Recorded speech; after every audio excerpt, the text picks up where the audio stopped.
ఇదే అండి mango form stay resort. ఇది ఒక 8 months to 10 months అవుతుంది, వెరీ న్యూ. ఇది స్విమ్మింగ్ పూల్ అండి, ఎంత బాగుందో. మొత్తం పల్లెటూరు వాతావరణం, అన్ని మామిడి చెట్లే, మామిడి కాయలు, పండ్లు. చూడండి, ఇది కాటేజ్ రూమ్, ఎంత బాగుందో. లోపల కూడా కాటేజ్ చాలా చాలా బాగుంది. ఈ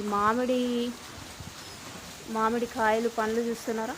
అక్కడ చిన్నపిల్లలకి స్విమ్మింగ్ చేయడానికి, ఇది పెద్దవాళ్ళకి స్విమ్మింగ్ చేయడానికి, వీకెండ్ వస్తే చిల్ అవ్వడానికి చాలా చాలా చాలా బాగుంది. ఇది ఉడతగూడెం ముందు వస్తుంది. అక్కడ రెయిన్ డ్యాన్స్కి ఆ రింగ్స్ కలర్ కనిపిస్తున్నాయి కదా, కలర్ కలరింగ్, అవన్నీ రెయిన్ డ్యాన్స్కి. ఈ సింగిల్ కూడా రెయిన్ డ్యాన్స్. ఎంత బాగుందో అసలు, మాటల్లో చెప్పలేనంత బాగుంది. మీరు కూడా ఒకసారి వచ్చి విజిట్ చేయండి. చాలా అంటే చాలా